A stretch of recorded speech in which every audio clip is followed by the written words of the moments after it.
In this lesson, I'm going to show you how to modify fields that are set up to be a list of values. So an example of a list value, if I go over to my data types here and then head over to my company data type, then I can see that my list of jobs field is a list of job posts. It is linking to multiple job post records.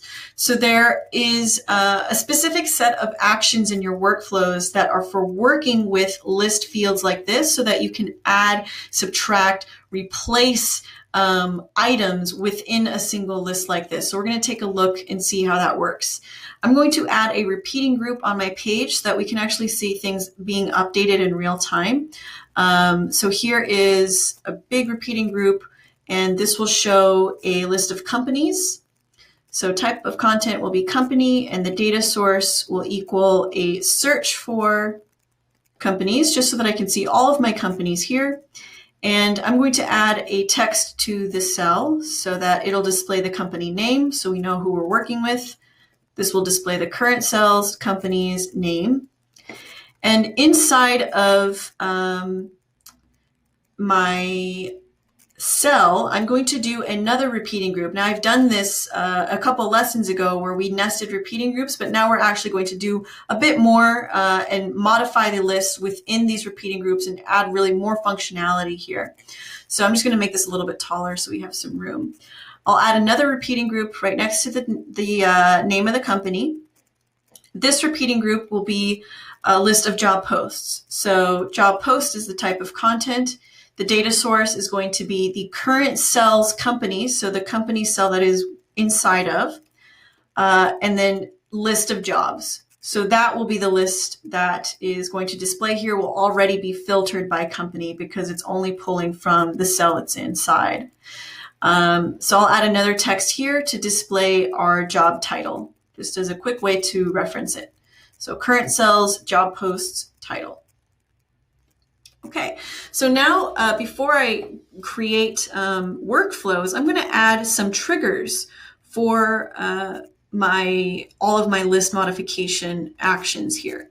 First thing is I'll add a button to the job post repeating group cell, and this will delete the job post from this list. Okay, and if we wanted to add a job post to a specific company, a great way to do that, because we already will know who the company is, we can put an input inside of the company cell here, and this will take the new post title.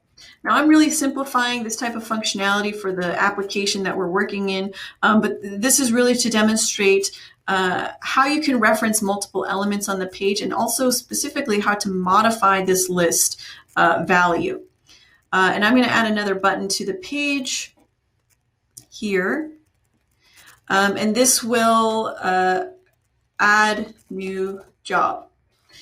Okay, so this is going to create a new job post with this title. We'll keep it very simple. Obviously, we know that there would be other fields involved, and it will add that newly created record to the list of job posts for the company. And we'll see that when we add it, it will only appear in this list, not in the list of any other company's jobs below it or above it, wherever we might be triggering this.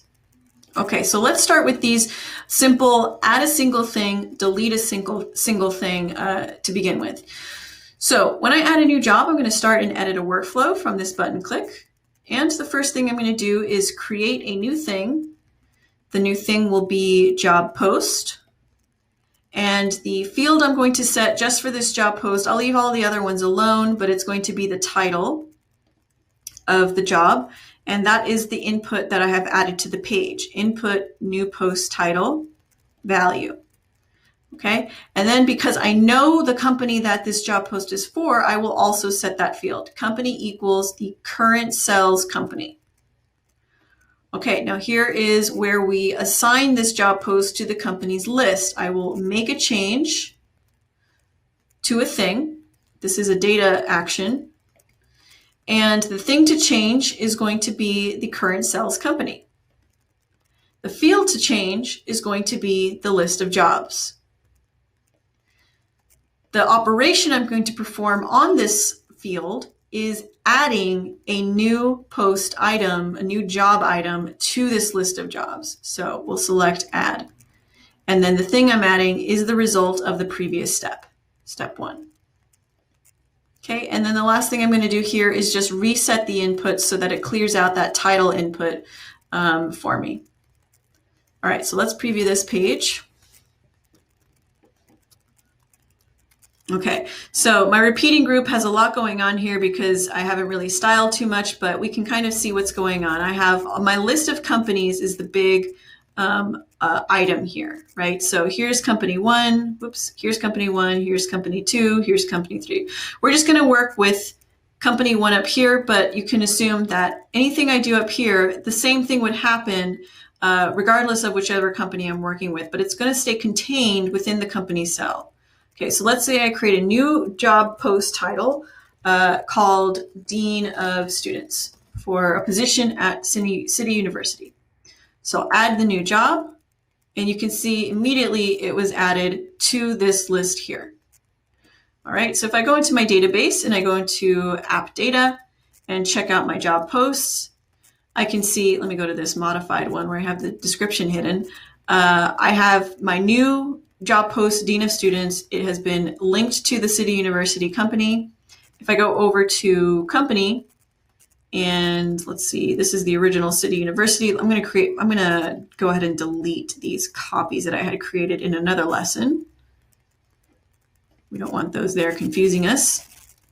Okay, so here is the list of jobs list under City University. That's exactly what we're seeing over here on the right.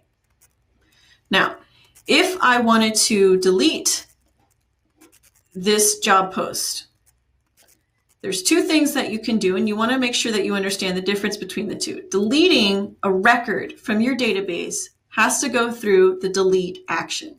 So data action and then delete thing. This would completely remove it from the database. So thing to delete would be the current cell's job post. If I wanted to remove the job from the company's list, but keep it in the database, then that is a separate action. So I'm going to use a separate button here to trigger a different type of action. I'm just going to center these a little bit. So I'm going to do remove to keep them apart. Remove is going to modify the company record. Okay, so we're going to make a change to the current cell's job posts company, because we know that the job post is linked to the company. We did that when we first created it. The change that I'm making to the job post's company is going to be to the list of jobs field. Now, the update that I'm making to this field is I am removing an item from this list. It does not mean I'm deleting it from the database. I'm simply removing it from the list.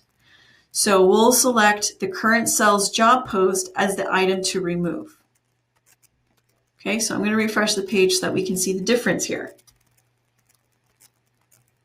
All right, so before I click on any buttons, let's go to the database. We'll hit job post, this one up here, and I'm just going to sort by City University. So these are the 4 that I see in my list over here. Now let's say I delete the professor job. So we'll click delete, it goes away. Now if we go here, we can see that that record has been deleted. I'm going to refresh the page so that it actually shows the line removed. Let me refresh the entire editor.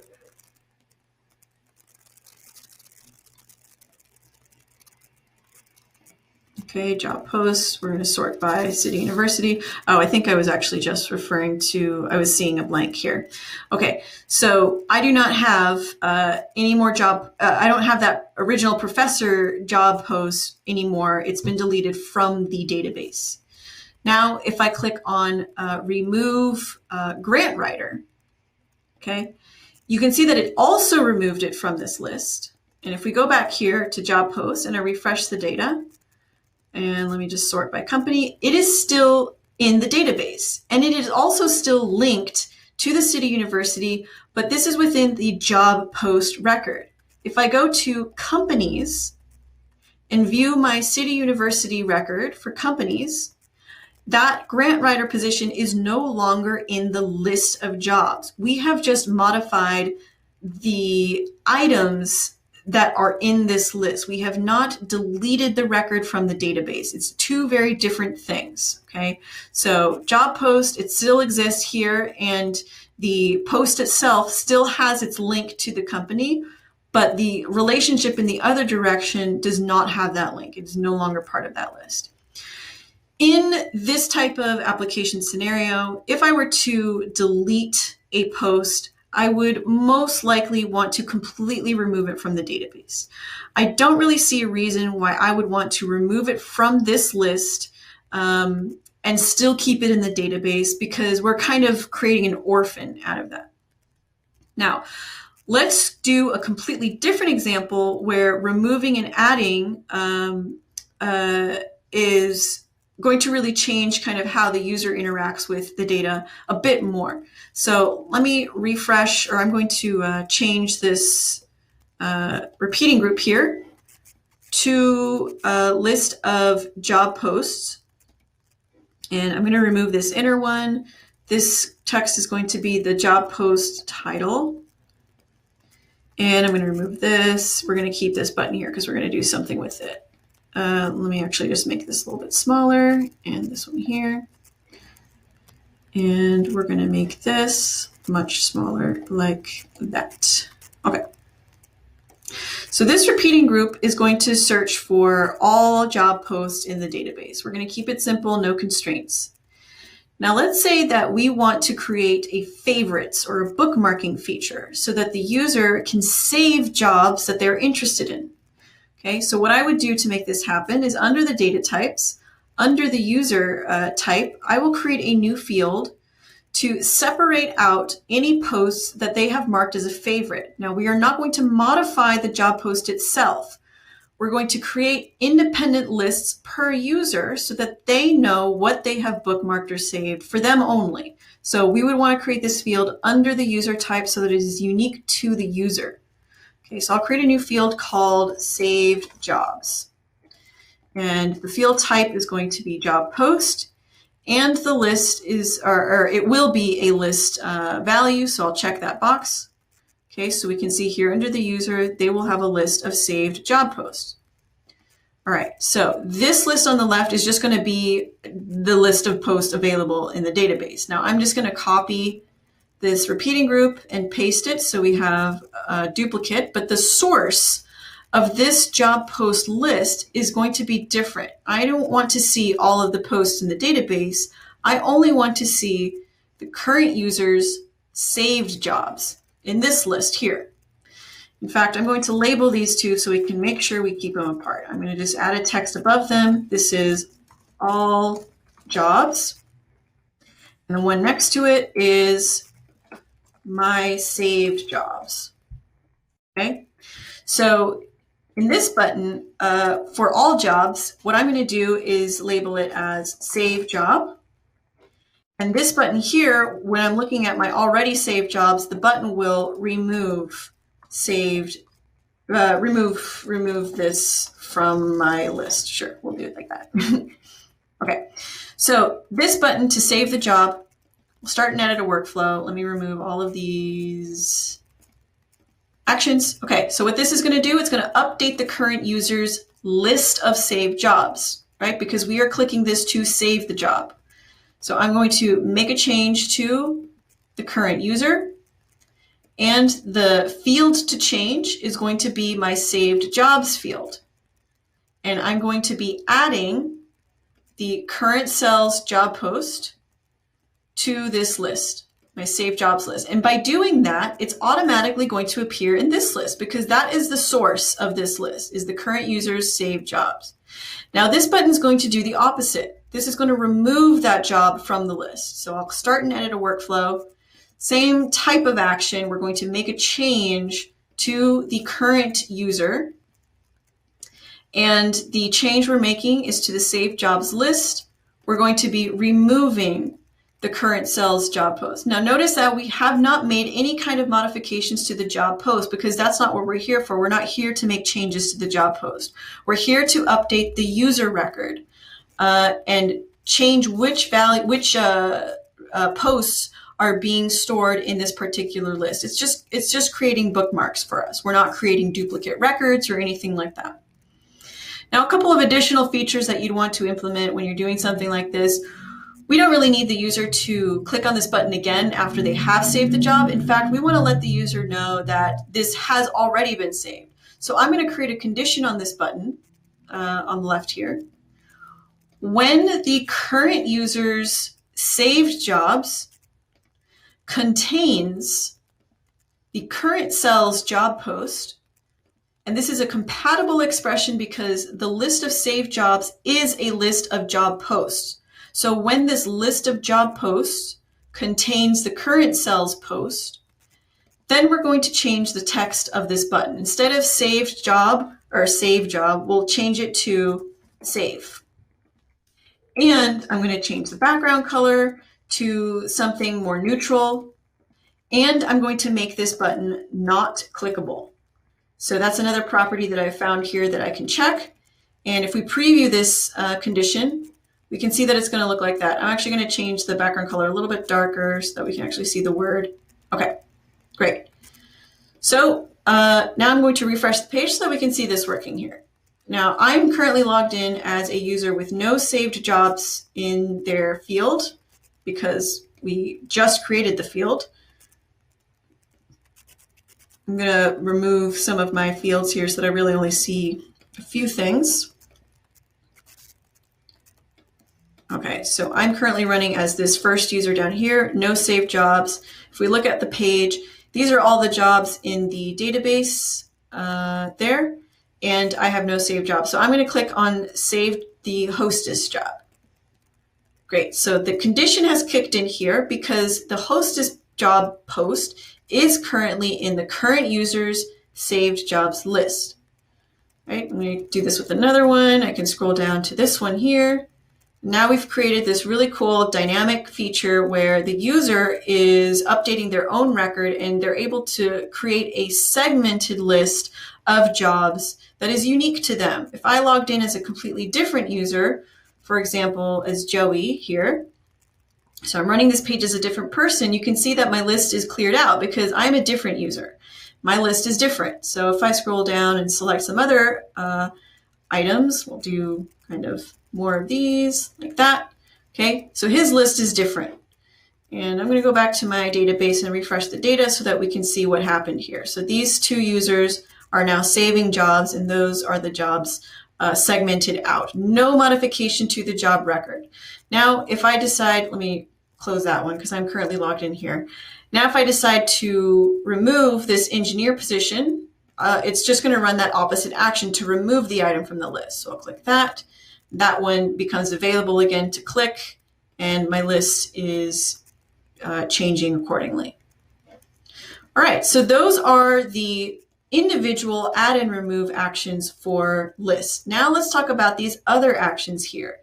All of these other actions have to do with adding or removing multiple items at a time to the list. Okay, so set list will replace the entire list that is already there. It's going to overwrite. And the value that it's looking for is another list of posts. Okay. Adding list means you're going to add multiple items to the existing list. So if I had these two and I wanted to add these two, it'll add them at the same time and I will have 4 in total. Set list, which is the overwrite, if I were to set my list with these two, then I would only be left with these two here. It would overwrite them. It would remove these that I already had in my list to begin with. Remove list means that you can remove multiple items at a time. So let's say I had these 3 and I choose to remove this one and this one at the same time, then I will be left with engineer. It's not going to remove engineer as well, okay? And clear list completely wipes out the entire list. It just removes everything. You're left with blank. Okay, so how would you go about selecting multiple items to update your list? So for this example, I'm actually going to use the help of a plugin where I can select multiple items at a time. I'm going to go to my plugin section and add a plugin called Multi-Select. This is the multi-select dropdown. All right, so by installing this, I will have a new element available called multi-dropdown. I'm going to select that and add it to my page here. Okay, so this is an element that lets you choose multiple things at a time, and the value of this element will be a list of things. So I'm going to set this choice style for this element to dynamic choices. The types of choices will be job post, and my choice source will be a search for job post. And the caption will be the post's title. Okay, so this is just going to display all jobs. Now I'm going to add a new button below this element here to say add all selected to my saved jobs. Okay, now with that alone, let's check this out. Oh, well, we should actually create the workflow, shouldn't we? Okay, so when this button is clicked, I'm going to make a change to, again, the current user. All right, and then the saved jobs, we're going to, let's do the set list first. This is replacing my entire list with whatever I've selected here. So the value of this is going to be the multi-dropdowns value. Remember, this value is a list value, so this is compatible here because this is looking for a list. So let's check this out. Okay, so I do have two different ways of adding jobs, either individually, or I can use this to do it in bulk. So I'm just going to type in some items. Hostess, we'll do VP, we'll do Grant. Okay, so these three. You can see that these three are different from the ones that I currently have in my list. I'm going to click this button now to run the workflow to set the list. Okay, so see how it replaced everything? And it added all three in one go. I selected multiple items, and that is my new list. Now, if I wanted to change this action to not replace the list, but simply add to my existing list, then I'll use that action. So let's refresh the page, and we'll add some more items here. Okay, so I will select, we'll do down here. I'll select assistant professor. We'll do product engineer. Okay, so these two. So by clicking this button, I should keep my existing list, but we're going to tack on these two. So I'll click the button. We can see that's exactly what happened. All right. Now the remove list works in the opposite direction. So I will change that so that we can see how that works. And what you would want to do with this particular type of setup is you'd really want to limit what the options are here so that they're only showing you what is currently in the list. I would change that data source, but I can see exactly what's in my list. So let's just go ahead and select hostess and grant writer. Okay, and my button currently says add, but we have changed the workflow to remove whatever is in the multi dropdown from my saved jobs. All right, so it's the first two here. I'm going to click the button, and you can see that those two went away. So that removes a number of items from your existing list. And then let's check out the clear list option that is just going to completely wipe out your list. I don't need to make any selection. I'll click on this button, and there they're all gone. So this is a really common use case of modifying a list value, especially with the type of application we're building here, is adding, subtracting, either individually or in bulk, items to a specific list and not having to modify that record at all. We did not touch any of the job records in the database. And keeping the distinction between removing something and deleting is also very important. Deleting is very, very different than removing an item from a list. So definitely experiment with this type of functionality. It's very useful in lots of different use cases. Anytime you have a list field in your database, and we have a few now here. We have the saved jobs. We also have the list of jobs under the company. You could also, under job post, have a list of applications that are being created for the company, for the post. This could really go a number of different ways. You're going to have to use these workflow options at some point or another.